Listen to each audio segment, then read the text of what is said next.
Shalom semuanya, perkenalkan nama saya Melani Tahun dari kelas 11 MIA 1. Hari ini saya akan menjelaskan mengenai menghitung total kebutuhan energi. Sebelum kita masuk ke cara menghitung total kebutuhan energi manusia setiap harinya, alangkah lebih baiknya untuk kita mengetahui apa itu energi atau energi yang biasa ditulis dengan kalori. Jadi, energi atau kalori itu adalah suatu unit pengukuran untuk menyatakan jumlah energi dalam makanan. Jadi saat kita makan atau kita minum, berarti kita memberikan energi atau kalori pada tubuh kita, dan tubuh kita menggunakan itu sebagai bahan bakar untuk kita melakukan segala aktivitas kita. Dan jumlah dari kalori dalam suatu makanan atau minuman biasanya ditulis dalam satuan kilokalori atau kcal. Oke, yang berikut kita masuk kepada perhitungan. Nah, perhitungan kebutuhan kalori setiap orang ternyata berbeda-beda loh. Hal ini dikarenakan beberapa faktor, yaitu ada faktor perbedaan jenis kelamin, terus berat badan dan tinggi badan, usia, komposisi tubuh, dan yang tak kalah penting adalah tingkat aktivitas harian dari orang tersebut.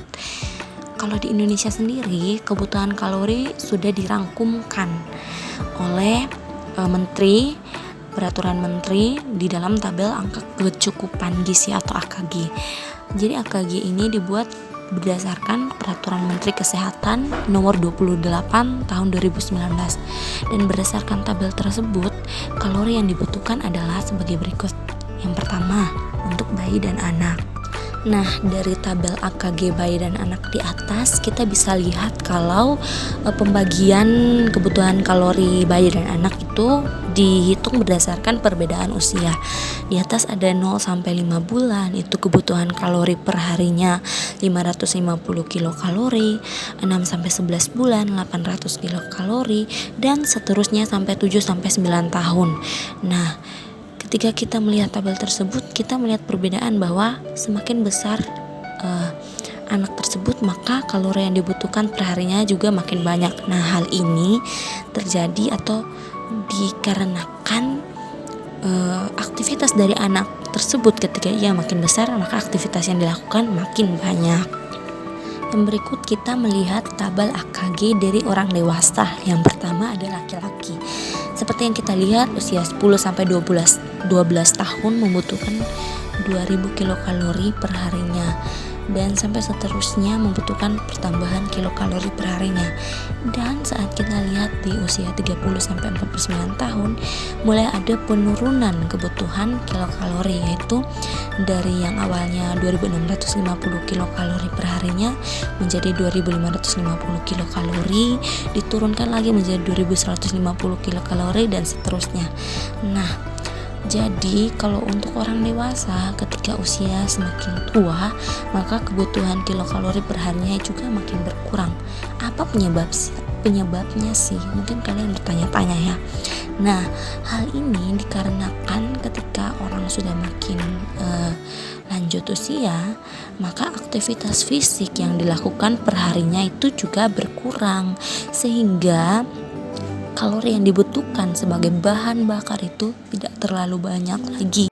Sedangkan kalau kita memaksakan untuk memasukkan kalori yang jauh lebih banyak lagi ke dalam tubuh kita, padahal yang dibutuhkan seharusnya mengurang, maka akan terjadi penumpukan tentunya di dalam tubuh kita. Oke, yang berikut kita masuk kepada tabel AKG untuk perempuan dewasa. Yang di sini saya kasih kolom normal, dalam kurung normal. Apa artinya normal? Saya kasih pembedaan di sini karena perempuan dewasa itu dibagi lagi kebutuhan kalori per harinya, yaitu ada perempuan yang normal itu tadi, dan juga nantinya ada perempuan yang sedang hamil atau menyusui. Nah, untuk perempuan yang normal bisa kita lihat di tabel kebutuhan kalori per harinya sesuai dengan usia. Dan sama juga di usia 30 sampai 49 tahun, maka kebutuhan kalori perharinya itu semakin berkurang seperti yang tadi dijelaskan di tabel AKG untuk laki-laki dewasa itu juga sama konsepnya seperti itu.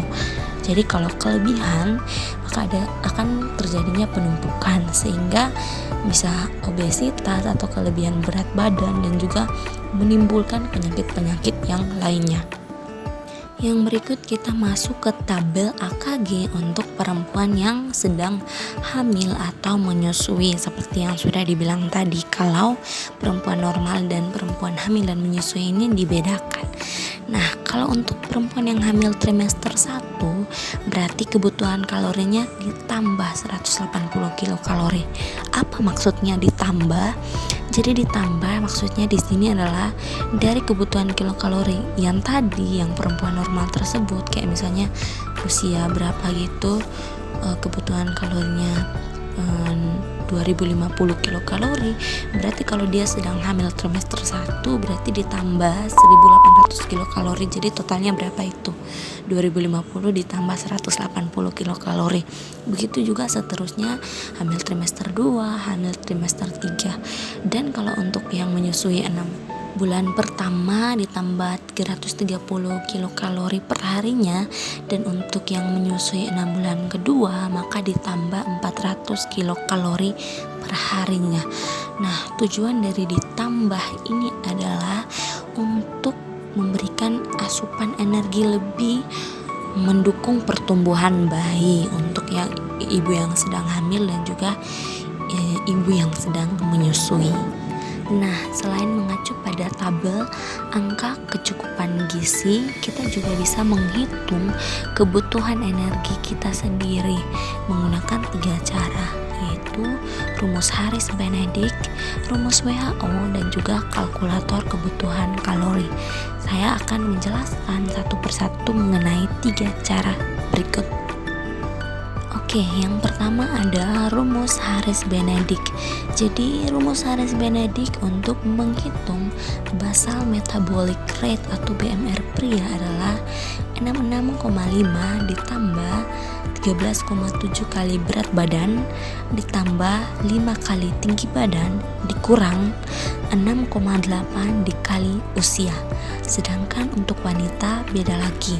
Jadi untuk menghitung basal metabolic rate dari wanita adalah 655 ditambah 9,6 dikali berat badan ditambah 1,8 dikali tinggi badan dikurang 4,7 dikali usia.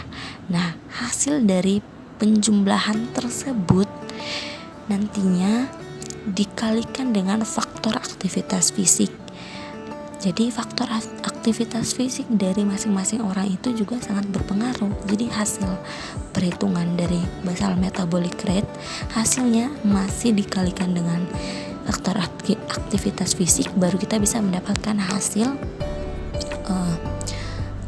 kecukupan gizi yang kita butuhkan per harinya. Jadi seperti yang tertera pada layar, kalau itu sangat jarang berolahraga berarti dikali 1,2, terus jarang berolahraga 1-3 kali per minggu itu dikali 1,375 sampai seterusnya sampai dengan sangat sering berolahraga. Jadi kita tidak bisa menentukan BMR kita tidak bisa bilang kalau sama dengan si A, si B, tapi aktivitas fisik harian kita sendiri berbeda, tinggi badan kita berbeda, berat badan kita berbeda, usia kita berbeda, maka kita bisa hitung sendiri menggunakan rumus Harris-Benedict, dan ini adalah rumus yang paling sering digunakan oleh orang-orang.